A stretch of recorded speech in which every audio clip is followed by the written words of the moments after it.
बिस्मिल्लाहिर्रहमानिर्रहीम। अस्सलाम वालेकुम नादरीन मोहतरम, इससे पहले आप इस कहानी की 7 किस्तें सुन चुके हैं और अब 8वीं किस्त मुलाहिज़ा फरमाएं। वो ना माना और उसी बात पर मुसर रहा कि मुझे आधी रात के अंधेरे में चले जाना चाहिए। मैं खामोश हो गया और कर भी क्या सकता था। ये सारा इलाका मेरा देखा बाला था। मुझे ख्याल आया अगर मैं किसी तरह अपनी गुलशन वाली कोठी तक पहुंच जाऊं तो मेरे बंगाली नौकर मुझे किसी जगह पनाह दिलवा सकते हैं। अगरचे इस वक्त किसी बंगाली पर भरोसा नहीं किया जा सकता था, लेकिन इस बुरबुरियत के तूफान में लाल मियाँ ऐसे बंगाली भी थे जिसने अपनी जान पर खेल कर मेरी जान बचाई थी। और मेरे नौकरों पर तो मेरे काफ़ी एहसान थे। मैंने हर मुश्किल वक्त में उनकी माली इमदाद की थी। मैंने गुलशन वाली कोठी में जाने का फैसला कर लिया। जब रात काफ़ी गहरी हो गई तो बूढ़ा पारसी मेरे पास आया। उसके हाथ में सब्जी तरकारी काटने वाला चाकू था। बाबा लोग, ये चाकू तुम अपने पास रखो, मैं देख आया हूँ कि सड़क खाली पड़ी है, तुम किसी दूसरे मकान में चले जाओ, उसने कहा। मैंने चाकू जेब में रख लिया और उसका शुक्रिया अदा करके अंधेरे सेन में पहुंच गया। सामने छोटी सड़क तारीकी में डूबी हुई थी। धान मंडी की तरफ से किसी वक्त गोली चलने की आवाज़ आ जाती थी। मकान से निकलकर मैं एक तरफ चलने लगा। हर तरफ वैरानी और हू का आलम था। कभी कभी इंडियन ब्रेन गन की फायरिंग की आवाज़ आ जाती थी जो माहौल को और ज़्यादा भयानक बना देती थी। गुलशन शहर के गुंजान इलाके से बाहर था। यहाँ से एक रास्ता गंदे नाले के साथ साथ गुलशन तक जाता था। मैंने इस रास्ते का इंतखाब किया और छोटे छोटे वीरान क्वार्टरों की बीच वाली गली से निकलकर नाले पर आ गया। ये नाला आगे जाकर दरियाए बूढ़ी गंगा में गिरता था। मैं नाले में उतरकर चलने लगा। इस पर पानी नहीं था। किनारों पर पगडंडियों जितना रास्ता बना हुआ था जो खुश्क था। मैं इस पर चलता रहा। नाले के बाईं तरफ एन टाइप क्वार्टरों के पिछवाड़े थे जो तारीकी और मौत जैसी खामोशी में डूबे हुए थे। मैं इस मुकाम पर पहुंच गया जहां मुझे गंदे नाले के छोड़कर क्वार्टरों के साथ वाली सड़क पर चढ़ना था। ऊपर आकर मैंने अंधेरे में आंखें फाड़ फाड़ कर देखा। सड़क सुनसान थी और आगे खेत शुरू हो जाते थे। फिर एक माचिस फैक्ट्री आती थी और उसके बाद गुलशन की कोठियां शुरू हो जाती थी। मैंने खुदा का नाम लिया और सुनसान सड़क पर चलना शुरू कर दिया। माचिस फैक्ट्री के करीब पहुंचा तो छठी हिस्स ने मेरे कदम रोक दिए। यूं महसूस हुआ जैसे आसपास कोई मौजूद हो। मैं फैक्ट्री की दीवार से लगकर खड़ा हुआ। यकायक कदमों की चाप सुनाई दी। ये भारी फौजी बूटों की आवाज़ थी। मैंने चाकू खोलकर मजबूती से पकड़ लिया। अयाश जिंदगी ने मेरे असाब पर जो आर्दी तय जमा रखी थी वो आनन फानन उतर गई और फिर एक बार मौत से खेलने वाला कमांडो बन गया और ज़मीन पर लेटकर कुनियों के बिल दीवार के साथ साथ रेंगने लगा। बूटों की आवाज़ दीवार की दूसरी जानब से आ रही थी। मैं रेंगता रहा हत्ता कि दीवार ख़त्म हो गई। मैंने सर उठाकर देखा। मुझसे चंद कदमों के फासले पर एक आदमी फैक्ट्री के गेट के आगे टहल रहा था। अंधेरे के बावजूद मैंने उसकी वर्दी और कंधे से लटकी हुई ब्रेन गन देख ली। ये कोई इंडियन फौजी था या फिर मुक्ति बायने वाला। मेरा ज़हन तेजी से काम करने लगा। मेरे सामने 5 कदम के फासले पर झाड़ियाँ थीं। मैंने एक छोटा सा पत्थर उठाकर उन झाड़ियों में फेंक दिया। पत्थर की आवाज़ पर उस आदमी ने ब्रेन गन हाथों में पकड़ ली और झाड़ियों की तरफ देख कर कहा, हालेट। मैं समझ गया कि वो इंडियन सिपाही है और फैक्ट्री के बाहर पहरा दे रहा है। वो आहिस्ता आहिस्ता झाड़ियों की तरफ बढ़ने लगा। ब्रेन गन की नाली का रुख झाड़ियों की तरफ था। उस वक्त मैं भूल गया कि कुछ देर कबल मैं किसी चूहे की तरह अपनी जान बचाता फिर रहा था। फिर मेरे अंदर एक सरफरोश और जानबाज मुसलमान कमांडो की जुर्रत, दिलेरी और बेजिगरी बेदार हो चुकी थी। खूनख्वार चीते की तरह मैं सिमट गया और मेरा अंग अंग हमला करने के लिए फड़कने लगा। मुझे कैसे हमला करना है, किस मकाम पर अपना चाकू वाला हाथ मारना है और किस जगह से गर्दन को इस तरह से दबोचना है कि सिपाही ना तो आवाज़ निकाल सके और ना ही ब्रेन गन का ट्राइगर दबा सके। ये सारी बातें मेरे जहन में महफूज थीं। सिपाही झाड़ियों के पास जाकर थोड़ा सा झुक गया।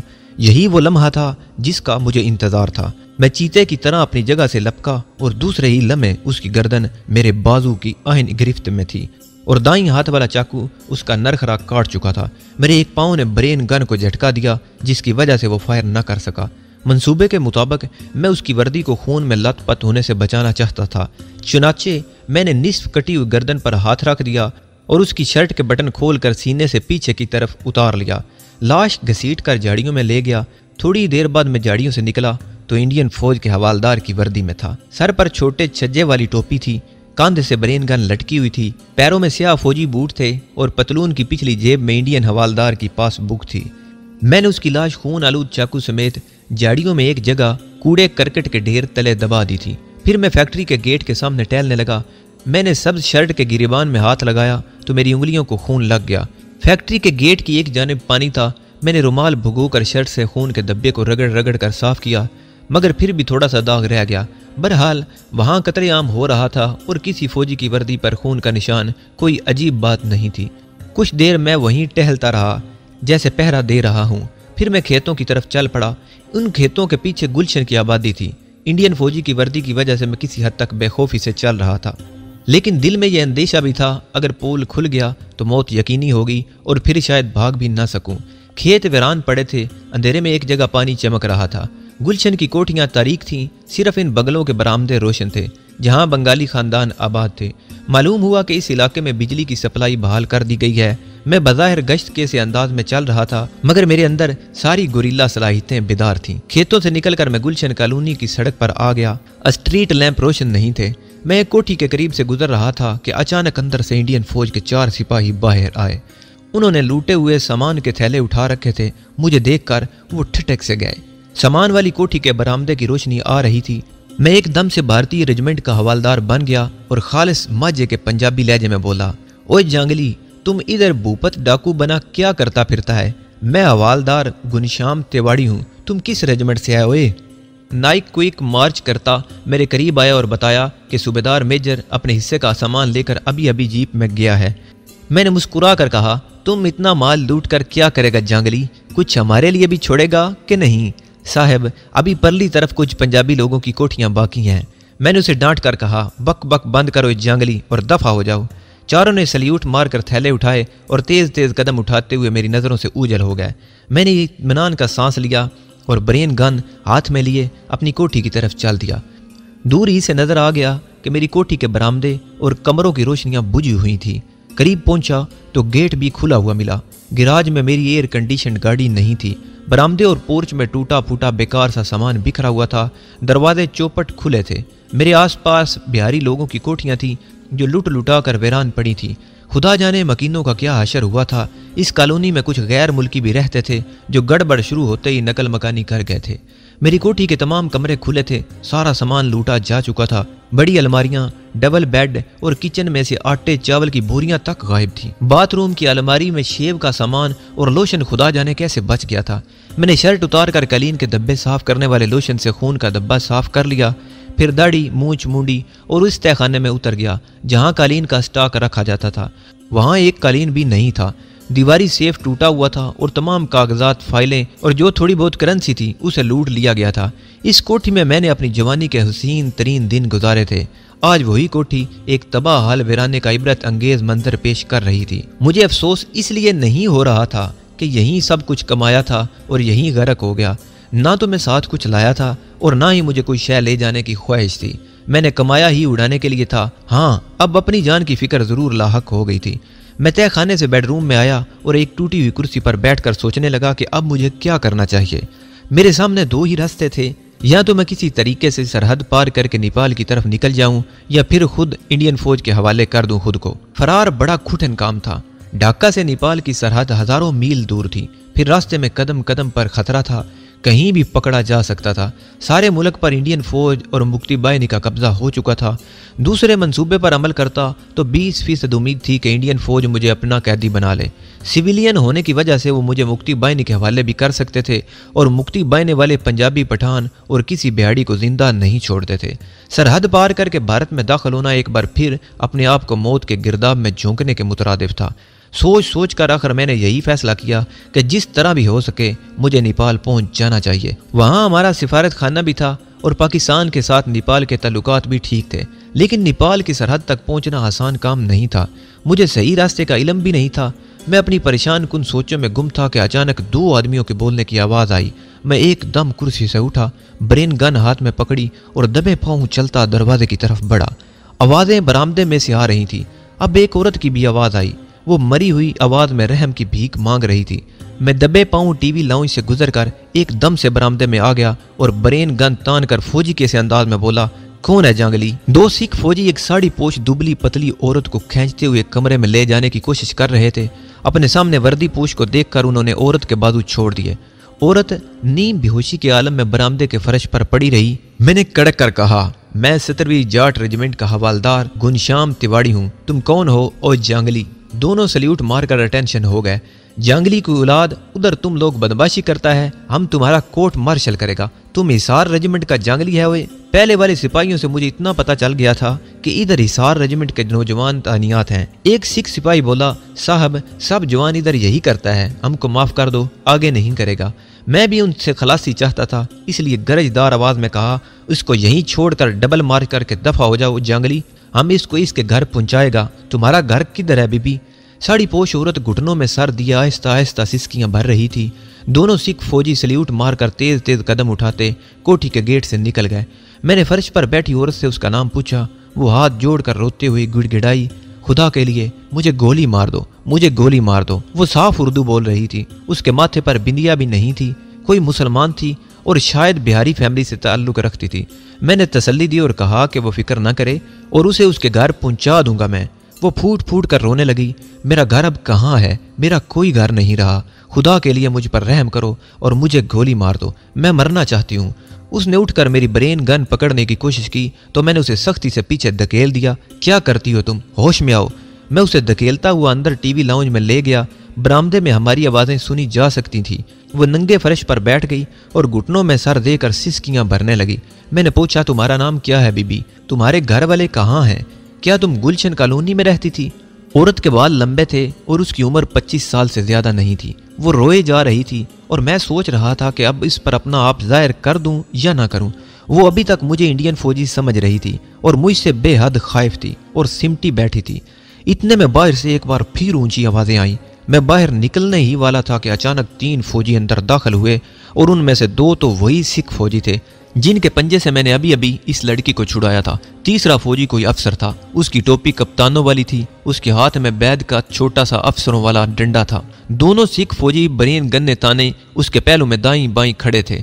मैं समझ गया कि इन सिख फौजियों ने इस अफसर से मेरी बात की होगी और ये इंडियन फौज का कैप्टन मेरी चेकिंग के लिए आया है। मैंने उसे जोरदार सल्यूट किया और बोला, हवालदार घनश्याम राम जाट रेजिमेंट सर। मैं किस हलाकत खेज सूरत हाल से दो चार था, इस लड़की को इसका इल्म नहीं था। इतना जरूर हुआ कि उसकी सिसकियां बंद हो गई थीं और वो सहमी हुई नजरों से हमें तक रही थी।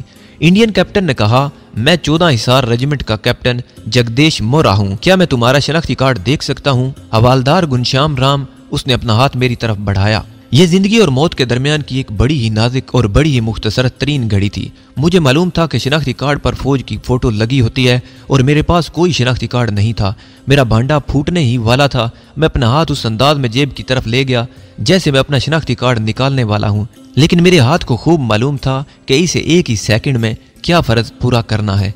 ये एक तरबियत याफ्ता हाथ था, इसलिए मेरे हाथ ने अपना फर्ज बड़ी खुशसलूबी से अदा किया। हाथ कंधे से लटकती ब्रेन गन पर पड़ा और दूसरे ही लम्हे जैसे बिजली कूदने लगी। मेरे हाथ में ब्रेन गन थी और उसमें से शोले उगलती शरारे उड़ाती गोलियां निकल निकल कर सामने खड़े कैप्टन और सिख सिपाहियों के जिस्म से पार हो रही थी।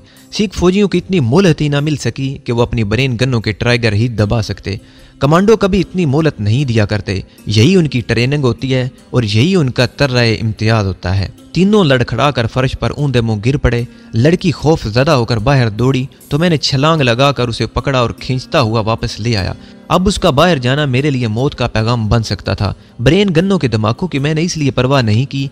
ढाका की फिजाओं में गूंजती ही रहती थी। लड़की का जिस्म दहशत से कांप रहा था। वो दीवार के साथ लगी दबी दबी सिसकियां लेकर खौफजदा आंखों से कभी लाशों की तरफ और कभी मुझे देख रही थी।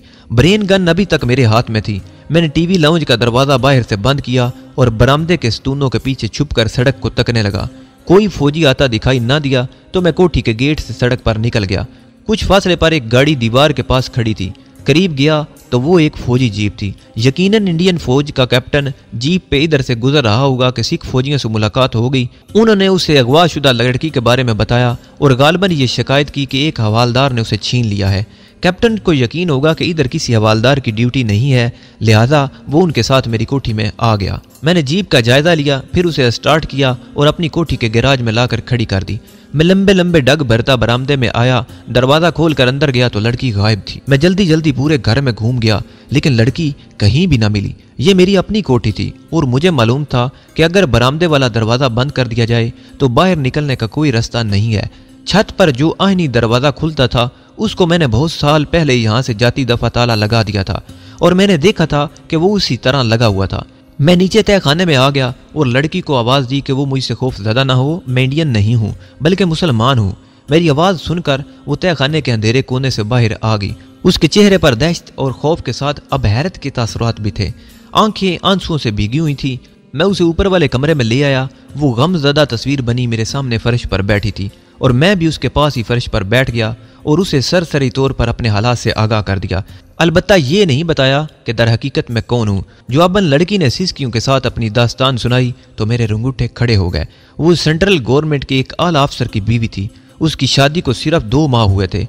उसके खामन का तबादला कराची से ढाका हुआ तो वो यहाँ आ गई और गुलशन कॉलोनी के एक फ्लैट में रहने लगी। ढाका फाल के बाद उसका खामन उसे लेकर साथ वाली कोठी में एक बंगाली के यहाँ आ गया। इस अच्छे बंगाली ने दोनों को अपनी कोठी में छुपा लिया, मगर नौकरों ने मुक्ति बानी वाले को इतला कर दी।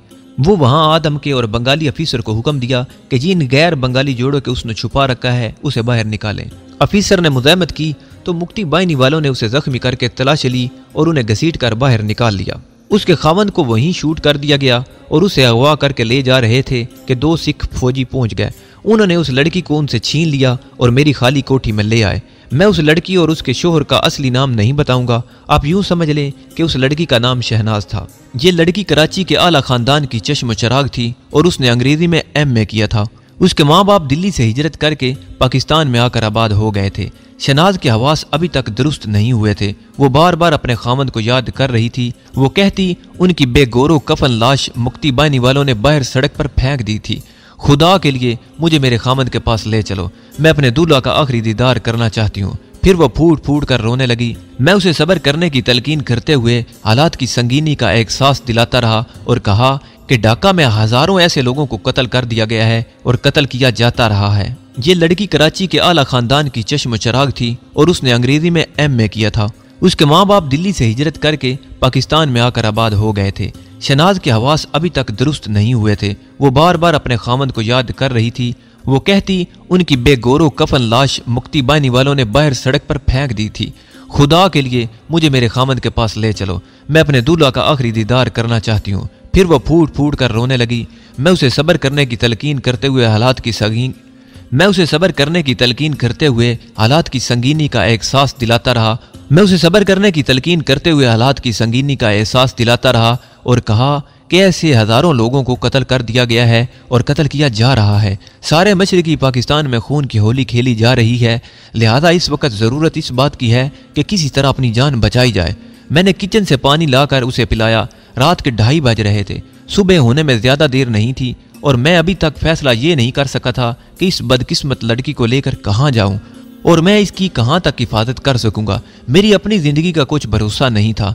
एक शरीफ लड़की की जिम्मेदारी भी मुझ पर आन पड़ी थी। मैं उसे वापस उसके हमसाये बंगाली कुंबे के पास भी नहीं ले जा सकता था। जिस बंगाली अफसर ने उन्हें पनाह दी थी वो खुद जख्मी हो चुका था। अगर मैं शहनाज को उनके पास भी ले जाता तो उस फैमिली के नौकर दोबारा मुक्ति बानी वालों को खबर कर सकते थे।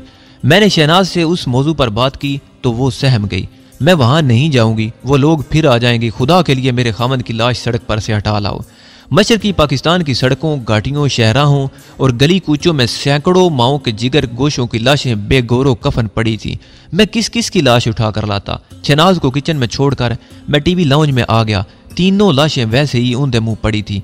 मैं अपने साथ किचन में से मोमबत्ती लेता आया था। मैंने मोमबत्ती जलाई तो देखा कि तीनों लाशों पर बेशुमार चींटियां रेंग रही थी। खुदा जाने इतनी सारी चींटियां कहाँ से आ गई थी। लाशें चींटियों से ढक गई थी। मैंने दोनों सिख फौजियों के ब्रेन गन्ने और हिंदू कैप्टन का रिवाल्वर उतारा और किचन में वापस आ गया। ब्रेन गन का चैम्बर तकरीबन खाली हो चुका था, जबकि दोनों सिखों की ब्रेन गन्ने भरी हुई थी। शहनाज दीवार के साथ लगी फर्श पर खामोश बैठी मुझे पथराई हुई आंखों से देख रही थी। जलती हुई मोमबत्ती की रोशनी में उसका चेहरा बेहद गमगीन नजर आ रहा था। शहनाज का रंग खिलता हुआ था और वो एक खुश शक्ल लड़की थी। मैंने मोमबत्ती एक तरफ प्याली में यूं रख दी कि उसकी रोशनी बाजार वाली खिड़की और रोशनदान पर ना पड़े। सुबह होने वाली थी। अगर इंडियन फौजी की कोई टोली गश्त करती हुई इधर निकल आई तो सिपाही कोठी में खड़ी फौजी जीप देखकर अंदर आ सकते हैं और फिर हमारा जो हशर होगा वो मालूम न था। मेरे दिमाग में तरह तरह के मंसूबे जन्म ले रहे थे। कभी सोचता कि किसी भिखारन का भेष बदल कर शहनाज को भी भिखारन बनाकर किसी कब्रिस्तान या मस्जिद में बना ले लूं, मगर हम मुक्ति बाने वालों की नज़रों से नहीं बच सकते थे। बंगाली मुसलमानों की अक्सरियत हमारी दुश्मन हो रही थी।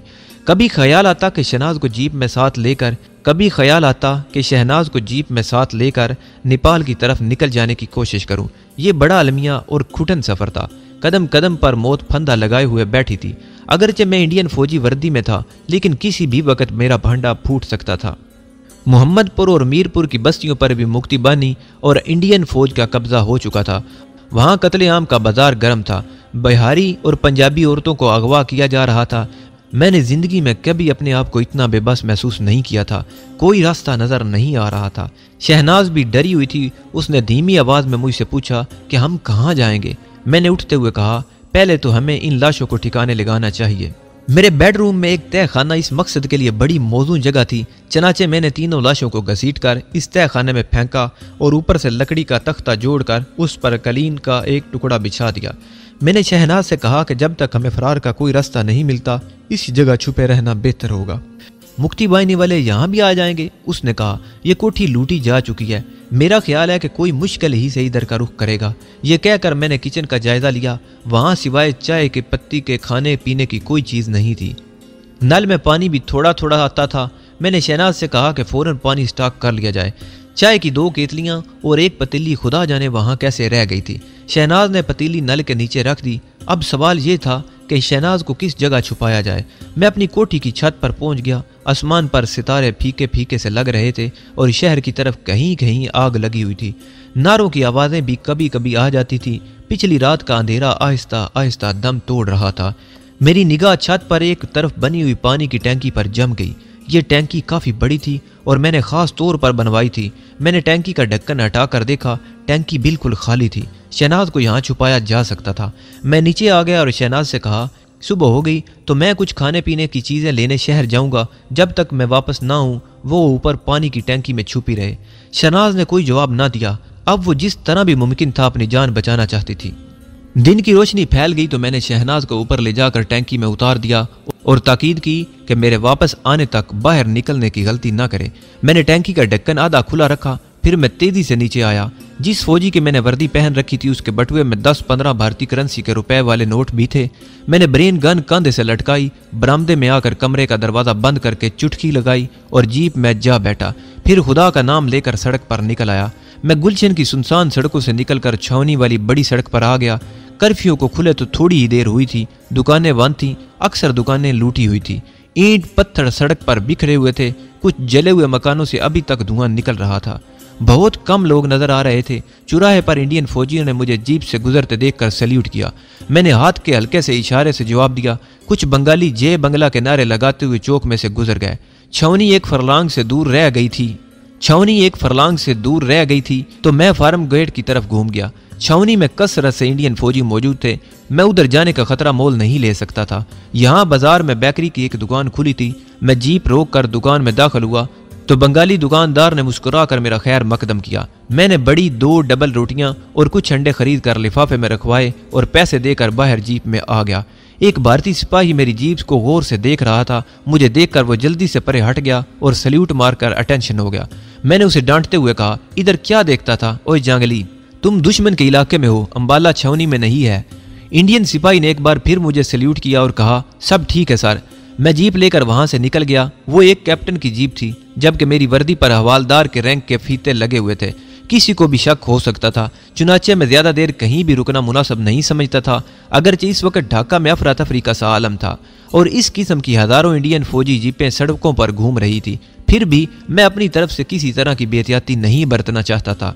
अब मुझे सिर्फ अपनी ही नहीं बल्कि एक बेकस लड़की की जान भी बचानी थी। फार्म गेट वाली सड़क से जीप निकालकर मैं गुलशन कॉलोनी की तरफ बढ़ा। जूं ही एक मोड़ घूमा, सामने सड़क पर लोगों का छोटा सा हजूम नजर आया। करीब पहुंचा तो देखा मुक्ति बाहिनी के 4 आदमी एक गहरे सब्ज रंग की वर्दी वाले नौजवान को संगीनों की नोक पर सड़क के किनारे दरख्तों की तरफ ले जा रहे थे। बंगाली नारे लगा रहे थे, पंजाबी को मारो। मैंने बदकिस्मत नौजवान को वर्दी से पहचान लिया कि वो पाक फौज का सिपाही है। मैं उसे मुक्ति बाहिनी के हाथों मौत के घाट उतरते नहीं देख सकता था। मुक्ति बाहिनी वाले उस पाक फौज के जवान को संगीनों से छिलनी करने वाले थे कि मैंने जीप रोक ली। पिस्तौल तान कर मैंने जीप से छलांग लगाई और गरज कर कहा, ओए तुम जांगली लोग, इसको शूट नहीं करेगा, ये हमारी इंडियन फौज का कैदी है, इसे हमारे हवाले करो। मुक्ति बाहिनी वाले अजीब आंखों से मुझे देखने लगे। मैंने एक हवाई फायर किया और एक बार फिर जोर से गरजा, ओए भाग जाओ। नहीं तो एक एक को भून डालूंगा। ये हमारा कैदी है, इसे हम शूट करेगा। मुक्ति बाहिनी वालों ने अपने सामने इंडियन फौज के हवालदार को पिस्तौल ताने देखा तो बुड़बुड़ाते हुए दूर हट गए। पाक फौज का जवान अभी तक जमीन पर बैठा था। मैंने उसे हुक्म दिया, जीप में बैठ जाओ, तुम हमारा कैदी है, चलो डबल मार्च जांगली। उस फौजी के कंधे पर रैंक का कोई निशान नहीं था। फरार होने की कोशिश करते हुए उसने रैंक के फीते नोच डाले होंगे। शिकस्त के बाद फौजी ऐसा ही किया करते हैं। मैंने उस पर पिस्तौल तान दिया, जल्दी उठो, चलो बैठो जीप में। वो खामोशी से मेरी जीप की अगली सीट पर जाकर बैठ गया। मैंने एक और हवाई फायर किया। लोगों का मजमा इधर उधर हो गया। मुक्ति बाहिनी वाले भी मुझे कोसते हुए वहां से चल दिए। मैंने जीप स्टार्ट की और तेजी से आगे निकल गया। मैंने पाक फौज के जवान से कहा, ओए ये तो मुझे मालूम हो गया कि तुम कौन हो, लेकिन तुम्हारी रेजिमेंट और रैंक क्या है? देखो, मुझसे झूठ मत बोलना। मैंने मुक्ति बाहिनी वालों से तुम्हारी जान बचाई है, अब तुम इंडियन फौज की कैद में हो। उसने मेरा शुक्रिया अदा किया और बताया कि वो 11वीं पंजाब रेजिमेंट का लेफ्टिनेंट है और उसका नाम अल्ताफ है। मैंने उसे डांट कर कहा, तुम झूठ बोलता है, तुम लेफ्टिनेंट नहीं, इंटेलिजेंस का कैप्टन है, हम तुमसे कुछ पूछगछ करेगा। वो खुश शक्ल नौजवान सर झुकाए खामोश बैठा था। उसके चेहरे पर शिकस्त की हजीमत थी। मेरे डांटने पर उसने आहिस्ता से कहा, हाँ मैं कैदी हूँ और अब मुझे झूठ बोलने की कोई ज़रूरत नहीं, लेकिन जो कुछ मैंने कहा सच कहा है और मेरा ताल्लुक इंटेलिजेंस से नहीं बल्कि इंजीनियरिंग कवर से है। मैंने सख्त लहजे में कहा, जब तुम्हारी रेजिमेंट ने हथियार डाल दिए थे तो तुम इधर मुक्ति बाहिनी वालों के हत्थे कैसे चढ़ गया? पाक फौज के जवान ने बताया कि उसकी ड्यूटी पोस्ट ऑफिस पर थी कि डाका फाल हो गया और गैर बंगालियों का कत्लेआम शुरू हो गया। वो पोस्ट ऑफिस की इमारत में छुपा रहा तो वहां मुक्ति बाहिनी वालों ने उसे पकड़ लिया। आप ना आते तो ये लोग मुझे तो हलाक कर चुके होते। अब हम भी तुम्हें जिंदा नहीं छोड़ेगा, तुमने हमारे हजारों जवानों को मार डाला है। मैंने कहा। वो खामोश रहा। जीप गुलशन कॉलोनी में दाखिल हो चुकी थी। मेरी कोठी का गेट इसी तरह खुला था और कोठी का लान वीरान पड़ा था। जीप गैराज में खड़ी करके मैंने पिस्तौल निकाल लिया और लेफ्टिनेंट अल्ताफ अकबर से कहा, चलो अंदर चलो, खबरदार अगर भागने की कोशिश की तो शूट कर दूंगा। मैं उसे टीवी लाउंज में ले आया। पाक फौज का जवान यही समझे बैठा था कि मैं उसे शूट करने के लिए इस वीरान कोठी में लाया हूँ। मैंने उसे दीवार के साथ खड़ा कर दिया। पिस्तौल का रुख उसकी जानिब था। उसने कहा, अगर तुमने मुझे शूट ही करना था तो मुक्ति बाहिनी वालों से क्यों बचाया था? मैं मुस्कुरा दिया, पेटी के साथ लगा दिया और उसके कंधे पर हाथ रख कर कहा, वो इसलिए कि मैं इंडियन सिपाही नहीं बल्कि पाकिस्तानी मुसलमान हूँ और तुम्हारा खून होते देख नहीं सकता था। वो एक लम्हे के लिए जैसे सकते में रह गया। फिर उसने मेरी वर्दी की तरफ इशारा किया और कहा, ये वर्दी, ये जीप, ये सब कुछ। मैंने उसे अपने पास फर्श पर बिठा लिया और शुरू से आखिर तक सारी कहानी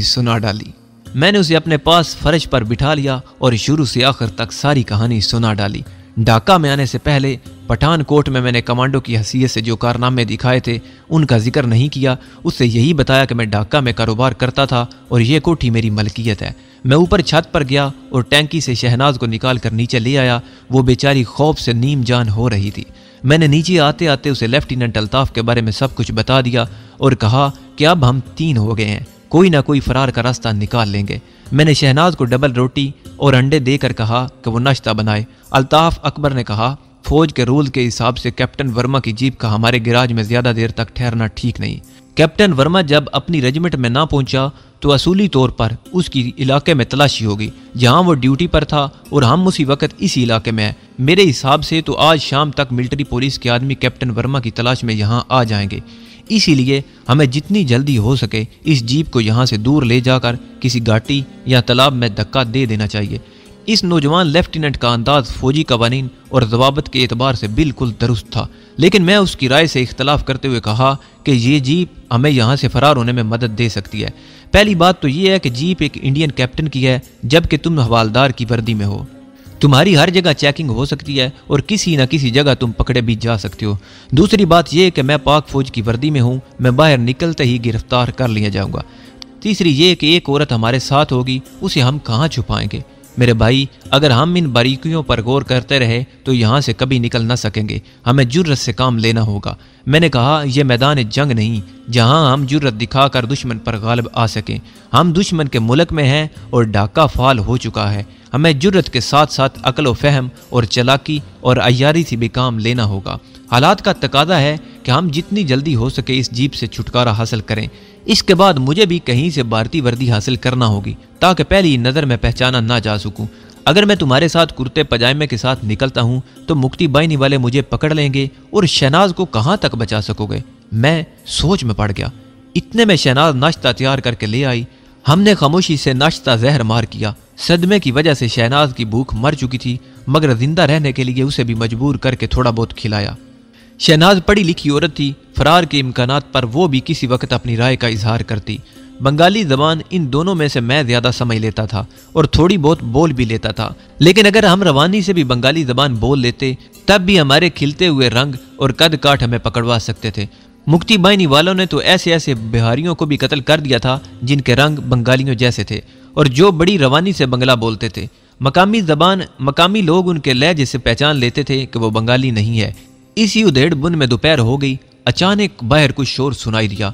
मैंने लेफ्टिनेंट अल्ताफ और शहनाज को किचन में जाने का इशारा किया और खुद ब्रेन गन हाथ में लेकर कमरे से निकलकर बरामदे में आया तो मेरा दिल जोर से धड़क उठा। एक सिख फौजी गेट के अंदर आकर गैराज में खड़ी जीप को देख रहा था।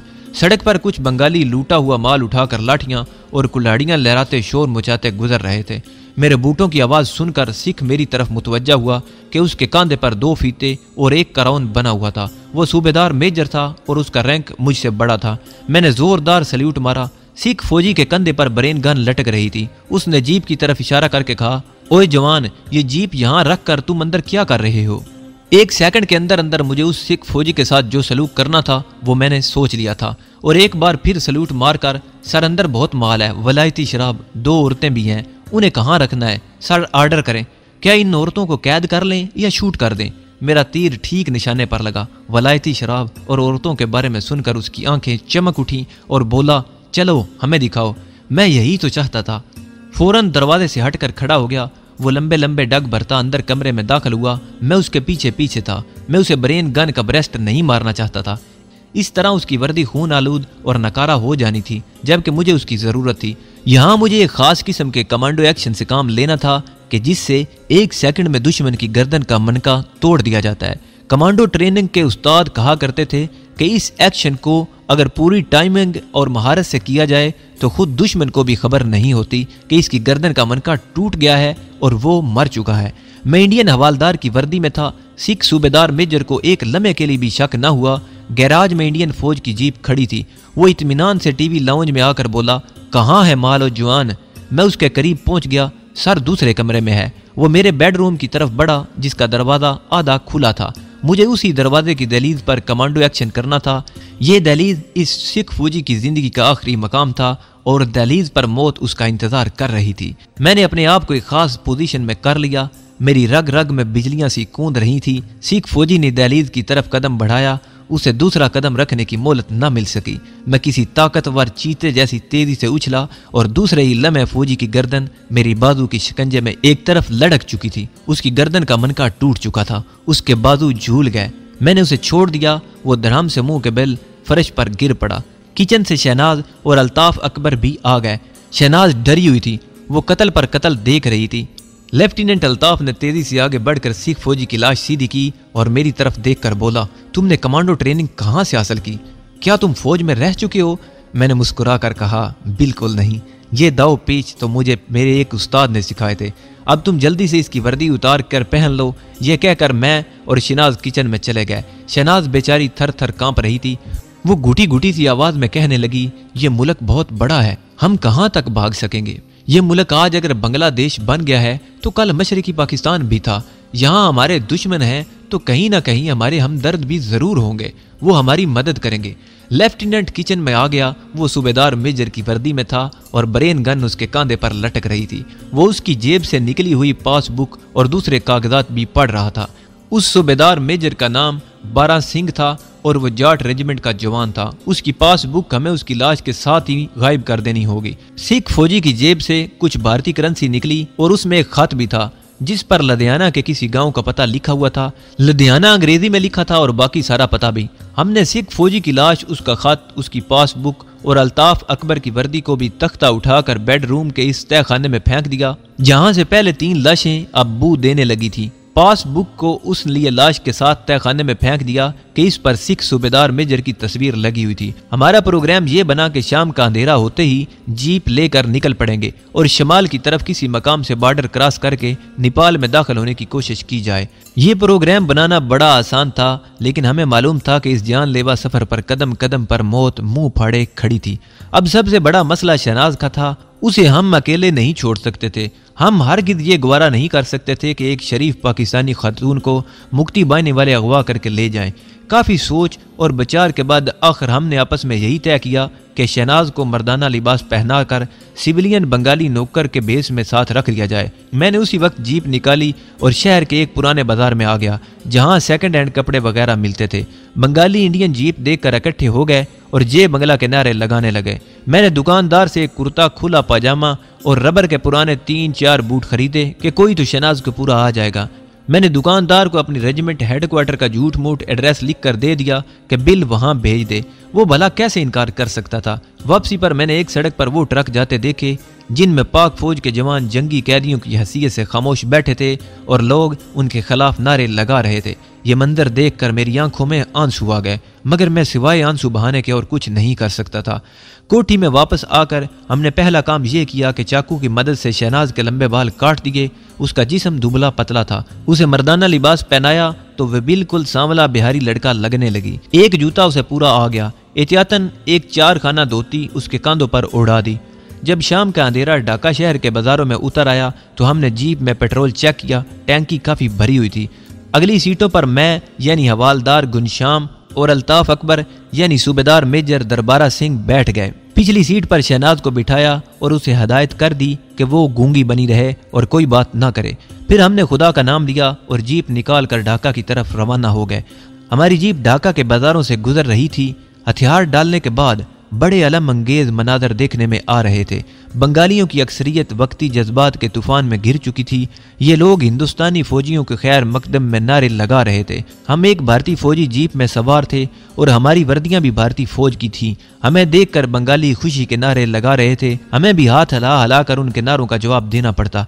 अगरचे हमारे दिल खून के आंसू रो रहे थे। मैं हवालदार गुनशाम दास और मेरा साथी अल्ताफ अकबर सूबेदार मेजर दरबारा सिंह की वर्दी में और पाकिस्तानी CSP अफसर की बीवी शहनाज मर्दाना लिबास में हमारे सिविलियन बंगाल मुलाजम के भेस में थी। मैं जीप चला रहा था। अल्ताफ अकबर मेरी साथ वाली सीट पर बैठा और शहनाज पिछली सीट पर बैठी थी। कोई इंडियन फौजी जीप या ट्रक हमारे करीब से गुजरता तो हम एक दूसरे को हाथ हिला हिला कर सलाम करते।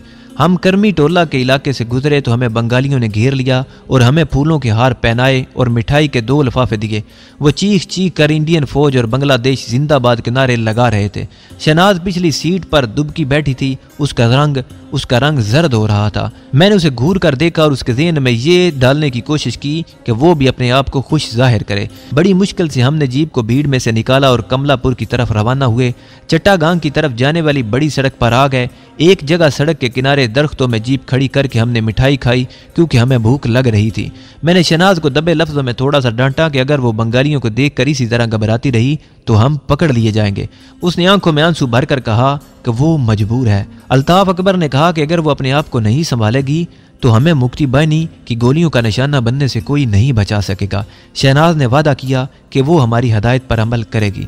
पहले हमारा मंसूबा नेपाल की सरहद पार करने का था, मगर काफ़ी सोच विचार के बाद अब हमारा इरादा चट्टागांग के पुल ट्रैक्स पार करके बर्मा की तरफ फरार होने का था, क्योंकि नेपाल की सरहद के इस तरफ शामिल इंडियन कमांडर ने अपना हेडक्वार्टर कायम कर लिया था। अगरचे हमारे पास जीप ना होती तो हम नारायणगंज के मकाम पर दरिया पार करके आगे जंगल में निकल जाते, लेकिन हम जीप और इंडियन फौजी वर्दियों का ज्यादा से ज्यादा फायदा उठाकर जितनी दूर हो सकता था बदरिया सड़क निकल जाना चाहते थे। ढाका से चिट्टागांग तक बहुत तवील सफर था। जीप पर यह सफर खतरनाक भी था। मैं इस सड़क पर अपनी एयर कंडीशन कार में रंगपुर तक सफर कर चुका था। ये एक रात और एक दिन का सफर था। रास्ते में हमें पेट्रोल भी लेना था। हमारे पास पैसे भी नहीं थे। कई मसाइल पैदा हो सकते थे। जगह जगह इंडियन और बंगाली रेजिमेंटों ने चेक पोस्टें कायम कर रखी थी। तफसीली पूछगछ और कागजात की पड़ताल के वक्त हम पकड़े भी जा सकते थे। मैं इन्हीं ख्यालात में गुम था और जीप सड़क पर तेज रफ्तारी से भागी जा रही थी। शाम के साए होने लगे तो हमें सामने सड़क के दरमियान एक इंडियन फौजी का ट्रक खड़ा नजर आया। उसके आगे एक भारतीय फौजी खड़ा बाजू हला हला कर हमें रुकने का इशारा कर रहा था। अल्ताफ अकबर ने मशवरा दिया कि जीप न रोकी जाए, मगर मैंने देख लिया कि ट्रक में वायरलेस था जिसका एरियल बाहर निकला हुआ था। अगर हम वहां रुके बगैर भाग जाते तो ट्रक में बैठे भारतीय फौजियों को हम पर शक हो सकता है और वो हमारे बारे में सिग्नल देकर मुश्किलात पैदा कर सकते हैं। चुनाचे मैंने सड़क की एक जानब जीप रोक ली। एक सिख सिपाही ने हमारे करीब आकर सल्यूट किया और कहा, सर तेल खत्म हो गया है। मैंने देखा कि फौजी ट्रक की अगली सीट पर एक और सिख फौजी बैठा था। मैंने सिख सिपाही से कहा, डब्बा लेकर जीप की टैंकी में से थोड़ा सा तेल निकाल ले। मैं उसकी मुसीबत से पीछा छुड़ाना चाहता था, हालांकि हमें खुद पेट्रोल की बहुत जरूरत थी। सिख सिपाही ने सल्यूट मारकर ट्रक के पीछे से एक टीन डब्बा और एक रबड़ की नलकी निकाली और जीप की टैंकी में से पेट्रोल निकालने लगा। मैं जीप में बैठा लेफ्टिनेंट अल्ताफ खामोश था। मैं जीप में बैठा रहा। मेरी उंगली अस्टेन गन के ट्राइगर पर थी। मैं किसी भी सूरत हाल के लिए बिल्कुल तैयार था। लेफ्टिनेंट अल्ताफ खामोश बैठा था। उसकी आंखों में तशवीश थी। इतने में सामने से एक इंडियन फौजी जीप तेजी से आई और हमारे पहलू में रुक गई। मेरा दिल जोर से धड़क उठा। उसमें एक इंडियन मेजर और उसके 2 बॉडीगार्ड सवार थे। इंडियन मेजर की मूंछें नोकीली थी और कांधे पर क्राउन चमक रहा था। उसने करख्त आवाज में पूछा, इधर तुम लोग क्या कर रहे हो? दूसरे सिख फौजी ने जल्दी से उतरकर सल्यूट मारा और बताया कि पेट्रोल खत्म हो गया था। इंडियन मेजर ने हमारी जीप की तरफ देखा और वहीं से बोला, कौन सी रेजिमेंट के हो? यहाँ से एक बड़ी सख्त गलती हो गई थी। हमें चाहिए था कि ज़ाब्ते के मुताबिक एक इंडियन मेजर को सामने आते देखकर फौरन अपनी जीप से उतरकर उसे सल्यूट करते। यही गलती हमें लेकर बैठ गई थी। मैं तेजी से कूदकर मेजर के करीब गया और सल्यूट मारकर बोला, सर 15 हिसार रेजिमेंट। वो ऑफिसर जीप से उतर आया और मेरे करीब आकर बोला, जवान अपनी पासबुक दिखाओ। मैं अंदर से परेशान हुआ। सिविलियन होता तो घबरा जाता, लेकिन मैं एक ट्रेंड कमांडो था और इस किस्म के लिए मौकों के लिए तो कमांडो को खास तौर पर ट्रेनिंग दी जाती है। अगरचे मेरे पास हवालदार घनश्याम दास की पासबुक मौजूद थी, मगर मैंने उस पर लगी हुई घनश्याम दास की तस्वीर उतार कर फाड़ दी थी। मैंने जल्दी से कहा, सर जीप में है। ये कहकर मैं तेजी से मुड़ा, डबल मार्च करता अपनी जीप तक आया। लेफ्टिनेंट अल्ताफ कुछ घबराया हुआ था। पिछली सीट पर बैठी शनाज भी सहमी हुई थी। मैं यूं ही जीप का डैशबोर्ड खोलने के लिए झुका और धीमी आवाज में अल्ताफ से कहा, एक्शन।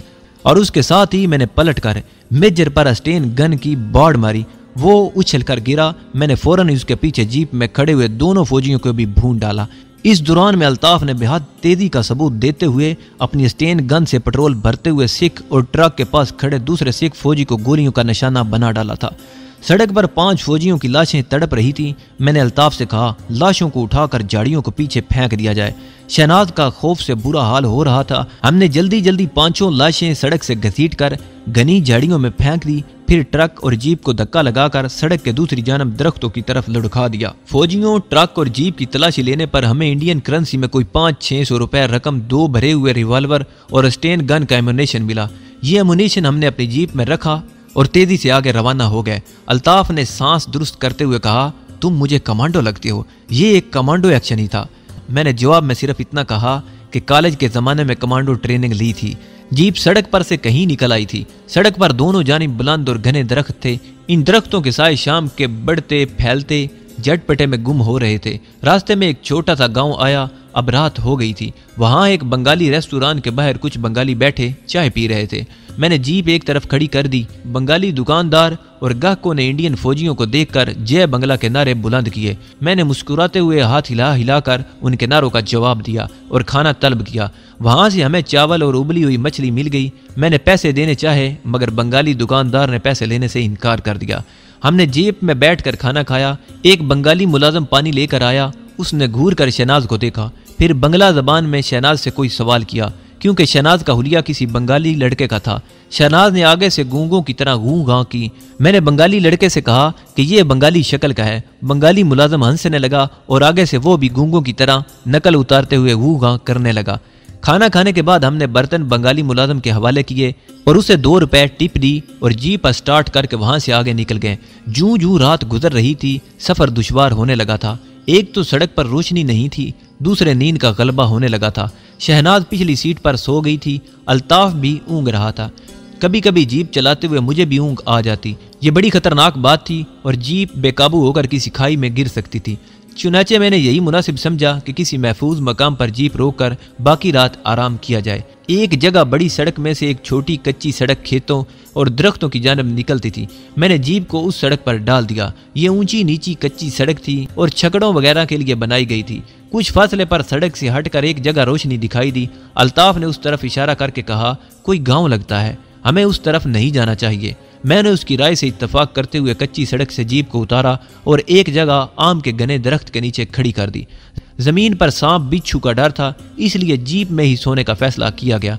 मैंने अल्ताफ से कहा, आधी रात तक वो सो जाए, मैं पहरा देता हूँ, उसके बाद मैं आराम करूंगा तो वो पहरा दे।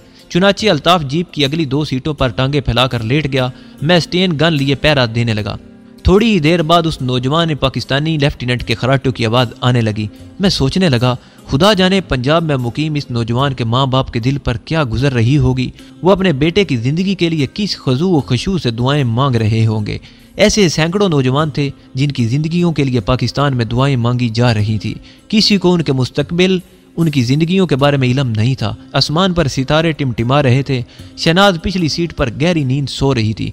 बदकिस्मत दुल्हन मशरकी पाकिस्तान के खूनी इनकलाब के सैलाब में अपने शोहर की मौत के बाद तिनके की तरह बह रही थी। मैं सोचने लगा, इसकी वजह से हम भी मुश्किल में फंस सकते हैं। अगरचे वो मर्दाना लिबास में थी, मगर ये बड़ा नाकाबिले एतबार हुलिया था। वो पहचानी जा सकती थी। हम उसे अपने से अलग भी नहीं कर सकते थे। मैं उसे अपने साथ ही बर्मा की सरहद पार कराना चाहता था। मैं उस तरफ देखने लगा जिधर रोशनी हो रही थी। ये किसी लालटेन की रोशनी थी। अंधेरे में मुझे 2-3 झोपड़ियों के धब्बे नजर आ रहे थे। ये कोई गांव नहीं था, 2-3 झोपड़ियां थी जहां बंगाली किसान रहते थे। मुझे नींद आ रही थी, मगर मैं ड्यूटी पर था। मैंने घड़ी देखी, रात के 12:15 बज रहे थे। हम चारों तरफ से दुश्मन के घेरे में थे। पाक फौज हथियार डाल चुकी थी। जाहिर है वो भारतीय फौजियों की कैद में थी। मुक्ति बाहिनी ने इंडियन फौज के साथ मिलकर हर तरफ कत्लो गारत गरी का बाजार गर्म कर रखा था।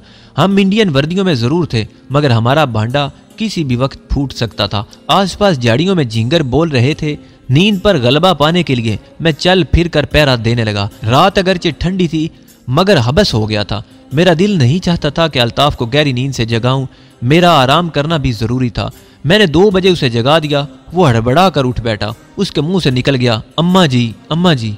वो ख्वाब में शायद अपनी माँ से बातें कर रहा था।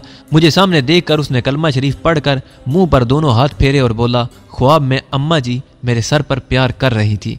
मेरी आंखों में आंसू आ गए, मगर मैं इन आंसुओं को पी गया। अल्ताफ अकबर मेरी जगह पहरा देने लगा और मैं जीप की अगली सीटों पर लेट गया।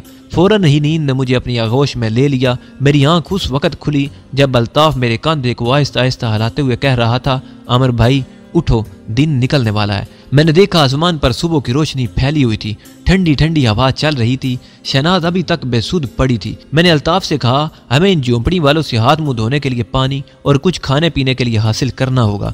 शहनाज भी जाग गई थी। हमने उसे साथ लिया और झोंपड़ियों की तरफ चल दिए। हल्की रोशनी फैल रही थी। 2 बंगाली किसान धोतियां बांधे एक झोंपड़ी के बाहर बैठे नारियल का पानी पी रहे थे। उनमें से एक की दाढ़ी थी। मैंने आहिस्ता से कहा, ये मुसलमान लगते हैं, लेकिन खबरदार इन्हें अपना राज ना बताना। एक धोती पोश दुबली पतली अधेड़ उम्र की औरत झोंपड़ी के एक जानब बैठे चूल्हे में आग जला रही थी। 2 भारतीय फौजियों को अपनी तरफ आते देखकर बंगाली उठ खड़े हुए। उन्होंने माथे पर हाथ रखकर हमें सलाम किया। उन दोनों में एक जवान और एक पक्की उम्र का था। दोनों दुबले पतले और कमजोर थे। मैंने टूटी फूटी उर्दू में कहा, हम भारतीय फौजी हैं, हमें हाथ मुंह धोने के लिए पानी और कुछ खाने को चाहिए। मेरे लहजे के तुहकम से वो सहम गए। उनमें जो बड़ा था उसने अपनी बीवी को झुरिया कहकर आवाज दी। ये नाम हिंदुओं का था, मगर बूढ़े बंगाली की दाढ़ी बता रही थी कि वो मुसलमान है। फिर ख्याल आया, मशरकी पाकिस्तान के मुसलमान अपनी बीवियों और लड़कियों के 2 नाम रखते हैं, एक मुसलमानों का और दूसरा हिंदुओं वाला नाम। उसकी बीवी ने हमारे लिए जमीन पर चिटाई बिछा दी। मैंने हाथ मुंह धोने के लिए पानी मांगा तो बूढ़े बंगाली ने एक तरफ दरख्तों में इशारा करके बताया कि उधर तालाब है। मैं पहले तालाब पर गया। वो एक छोटा सा तालाब था जिसकी सीढ़ियां पानी में उतर गई थी। इस किस्म के तालाब मशरकी पाकिस्तान के देहातों में आम होते थे। मैंने हाथ मुंह धोया, फिर अल्ताफ को भेज दिया। वो वापस आया तो शहनाज को तालाब पर जाने का इशारा किया। शहनाज खामोशी से उधर चल दी। उसका लिबास तो बंगाली लड़कों जैसा था, मगर चाल औरतों जैसी थी। मैंने महसूस किया कि बंगाली बूढ़ा उसकी तरफ मशकूक नजरों से देख रहा है। हमने नाश्ता किया। बूढ़े बंगाली की बीवी ने कालक लगी केतली में हमारे लिए चाय बना दी। मालूम हुआ कि मेरा अंदाजा दुरुस्त था, ये एक मुसलमान बंगाली कुंबा था। थोड़ी देर बाद झोंपड़ी के अंदर से एक खुश शक्ल नौजवान बंगाली लड़की निकल आई। वो हमें खौफजदा नजरों से देखती हुई अपनी माँ के पास चली गई। बूढ़े बंगाली ने डरते हुए बताया कि ये उसकी बेटी है। वो हमें बातों में लगाकर हमारी तवज्जो अपनी बेटी की तरफ से हटाना चाहता था। मैंने उससे पूछा कि भगोड़े पाकिस्तानी फौजी तो यहाँ नहीं है। उसने एक गहरी सांस भरकर बताया कि इधर जितने पाकिस्तानी फौजी थे सबको इंडियन फौज गिरफ्तार करके ले गई है। मैंने जीप से इंडियन करेंसी के 20 रुपए निकालकर बूढ़े के दिए। उसने लेने से इनकार कर दिया। वो अभी तक खौफजदा था और उसने अपनी लड़की को इस दौरान में इशारा करके दूसरी झोंपड़ी में भेज दिया था, क्योंकि मुक्ति बाहिनी और इंडियन फौजी बंगाली लड़कियों को भी अगवा करके ले जाते थे। मैंने जबरदस्ती उसे 20 रुपए दिए और उसका शुक्रिया अदा करके चले ही थे कि एक तरफ से फौजी जीप आती दिखाई दी। मैंने अल्ताफ की तरफ देखकर उसे होशियार रहने का इशारा किया और शहनाज से कहा कि वो दरख्तों के दरमियान खड़ी अपनी जीप में जाकर बैठे। शहनाज चली गई। जीप हमारे करीब आकर रुक गई। ये किसी बंगला रेजिमेंट की जीप थी और उसमें 4 मुक्ति बाहिनी के गुंडे सिपाही सवार थे। उन्होंने राइफलें थाम रखी थी। उनमें से एक जीप में ही बैठा रहा, दूसरा जीप से उतरकर खड़ा हो गया। 2 मुक्ति बाहिनी वाले हमारी तरफ बढ़े। वो मुस्कुरा रहे थे और उनकी वर्दियां मुक्ति बाहिनी की थी और आंखों से वहशत और दरिंदगी टपक रही थी। उन्होंने हमें सल्यूट किया और टूटी फूटी उर्दू में कहा कि वो लोग यहाँ मुर्गियां और अंडे लेने आए हैं। मैंने वहां ठहरना मुनासिब नहीं समझा और अल्ताफ को साथ लेकर वापस अपनी जीप की तरफ चल दिया। हमारे लिए इन लोगों से दूर रहना ही बेहतर था। दरख्तों के झुंड में हमारी जीप खड़ी थी। मैं जीप स्टार्ट करने ही वाला था कि किसी लड़की की चीख सुनाई दी।